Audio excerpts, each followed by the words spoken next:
حافظ صاحب، اذان جو ہے، اذان دینا بڑے بابرکت کلمات ہیں۔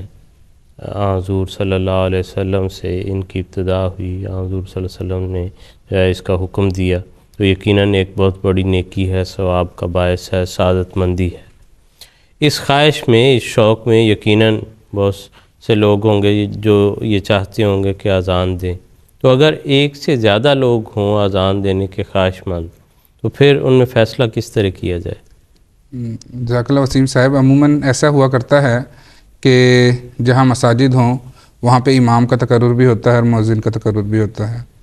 تو حضور صلی اللہ علیہ وآلہ وسلم کے دور میں بھی یہ طریق تھا، اور جیسا ذکر کیا گیا ہے تھوڑی دیر پہلے کہ چونکہ جو سہولیات اس زمانے میں ہمیں حاصل ہیں وہ حاصل نہیں تھیں، مائک سسٹم نہیں تھا، تو ایسا شخص جس کی آواز میں شوکت ہو، جاندار ہو، بلند آواز سے، جو خدا تعالیٰ کے یہ پرشوکت الفاظ کہہ سکے، اس کو ترجیح دی جاتی تھی کہ وہ لوگوں کو اس کام کے لیے بلائے، جمع کرے، اکٹھا کرے۔ حضور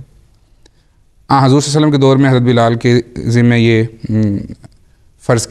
کے ذمہ یہ بات رکھی گئی تھی کہ وہ اذان کے لیے لوگوں کو جمع کریں، اذان کے ذریعے سے لوگوں کو نماز کے لیے جمع کریں۔ حضور صلی اللہ علیہ وآلہ وسلم کے ہی دور میں ایک شخص جس کا ذکر آتا ہے، زیاد بن حارث رضی اللہ تعالیٰ عنہ، انہوں نے صلی اللہ علیہ وسلم کے سامنے خواہش کی کہ میں بھی اذان دینا چاہتا ہوں۔ تو حضور صلی اللہ علیہ وآلہ وسلم نے انہیں اعزاز بخشنے کے لیے جو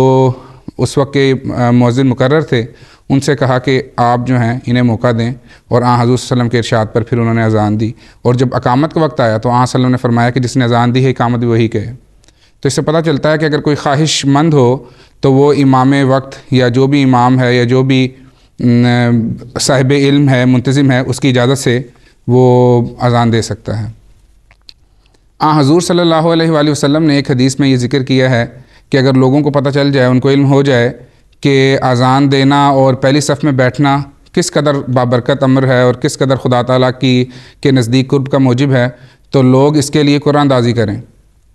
تو چنانچہ صحابہ نے بھی پھر حضور صلی اللہ علیہ وآلہ وسلم کی اس بات پر عمل کیا ہے۔ بخاری میں حضرت امام بخاری نے ایک بات ذکر کی ہے کہ حضرت سعد بن ابی وقاص کو ایک دفعہ یہی معمہ پیش آ گیا کہ اذان دینے کے لیے بہت سارے لوگ خواہش مند تھے، تو آپ نے حضور صلی اللہ علیہ وسلم کے وہ جو الفاظ تھے کہ قرآن اندازی کی جائے، اس کے تحت قرآن اندازی کی، اور پھر خدا تعالیٰ کے منشا کے تحت جس کے لیے بھی اعزاز سامنے آیا اس نے پھر اذان دی، اور یوں یہ معاملہ حل ہوا۔ تو قرآن اندازی کی جا سکتی ہے کہ اگر زیادہ لوگ ہوں تو پھر جس کو خدا تعالیٰ چاہے وہ آئے اور پھر اذان دے۔ جی ٹھیک ہے سر، بہت شکریہ، جزاک اللہ۔